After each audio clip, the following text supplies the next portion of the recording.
दोस्तों, जब रंजीत काम पर से अपने घर की ओर आ रहा था तो रास्ते में रंजीत के कदम आगे नहीं बढ़ पा रहे थे।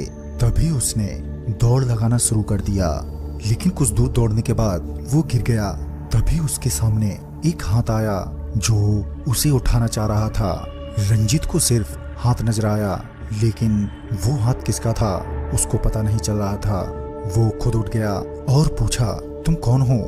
तभी उसे एक आवाज सुनाई दी जो कह रही थी, मैं एक भटकती आत्मा हूँ और मैं यहीं रहती हूँ। ये सुनकर रंजीत का दिल तेजी से धड़कने लगा।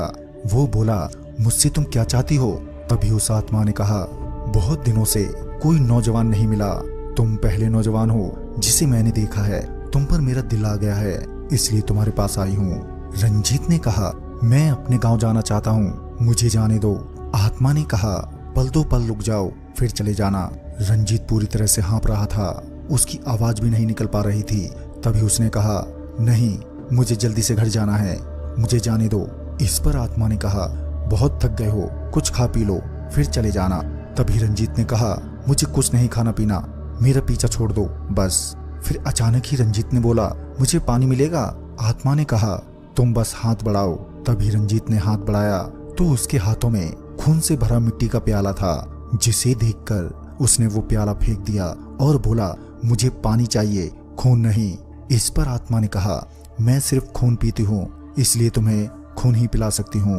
अब तुमने खून फेंक दिया है तो मैं अब तुम्हारा खून पीऊंगी। जिसे सुनकर रंजीत पूरी तरह से घबरा गया और एक बार फिर से उसने दौड़ना शुरू कर दिया। लेकिन आश्चर्य की बात तो ये थी कि इतना दौड़ने के बाद भी वो वहीं था जहां से उसने दौड़ना शुरू किया था। उसकी समझ में नहीं आ रहा था कि अब वो क्या करे। उसने फिर से निवेदन किया कि उसके मम्मी पापा इंतजार कर रहे हैं, मुझे घर जाने दो। लेकिन आत्मा मानने को तैयार नहीं थी, वो रंजीत को जाने नहीं दे रही थी। फिर अचानक से रंजीत को महसूस हुआ कि उसके शरीर में कोई घुस गया है और उसे एक बार उठाकर पटक दिया और वो बेहोश हो गया। जब उसकी आंख खुली तो उसने पाया कि वो अपने घर में है, सभी उसके चारों तरफ खड़े थे। तभी रंजीत ने पूछा, मैं घर पर कैसे पहुंचा? पास में खड़ी उसकी मम्मी ने कहा कि सुबह में तुम आम के बगीचे में बेहोश पड़े थे, तो वहां से गुजरने वाले कुछ लोग तुम्हें उठाकर यहाँ ले आए।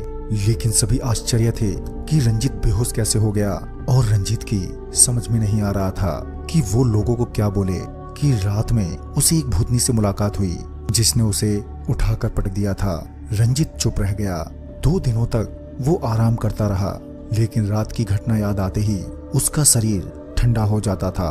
फिर वो समय आ गया जब उसे एक लड़की को देखने जाना था। जब वो लड़की देखकर घर लौट रहा था कि फिर से रात हो गई और एक बार फिर भूतनी ने उसका रास्ता रोक दिया और बोली कि आज तुम्हें नहीं जाने दूंगी। तभी रंजीत ने बताया कि उसकी शादी तय हो गई है, मुझे जाने दो। इस पर भूतनी ने कहा कि मेरी भी शादी नहीं हुई है, मैं भी शादी करना चाहती हूँ, और कहा कि मैं सिर्फ तुमसे ही शादी करूंगी। इस पर रंजीत ने कहा कि तुम एक आत्मा हो और मैं एक इंसान, भला इंसान की शादी एक आत्मा के साथ कैसे हो सकती है? इस पर भूतनी ने कहा कि तुम्हें भी मरना होगा और मैं बहुत ही प्यासी हूँ और तुम्हें मेरी प्यास बुझानी होगी। रंजीत के बार बार निवेदन करने पर भी वो आत्मा नहीं मानी और रंजीत को पटकने लगी। इधर घर ना पहुंचने पर उसके घर वाले बेहद चिंतित हो गए और उसे ढूंढने के लिए बगीचे की तरफ बढ़ गए। जहां रंजीत को नीचे गिरा देखकर सभी लोग घबरा गए कि तभी सभी लोगों ने रंजीत को होश में लाया और रंजीत ने अपनी सारी बात बताई, जिसे सुनकर सभी लोग आश्चर्यचकित हो गए। वो सभी भूतनी को देखना चाहते थे मगर वो कहीं भी दिखाई नहीं दे रही थी।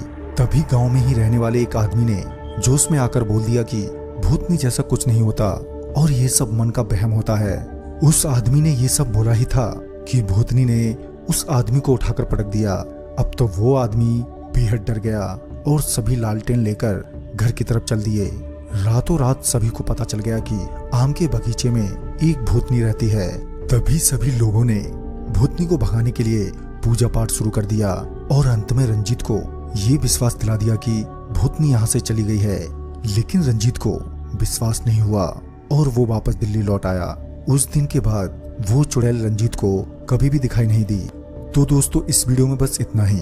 वीडियो आपको अच्छा लगा हो तो लाइक शेयर और साथ ही हमें कमेंट बॉक्स में जरूर बताएं। तो मैं आपका दोस्त राजकुमार जल्द ही मिलता हूँ एक नई वीडियो के साथ। तब तक के लिए बाय एंड टेक केयर।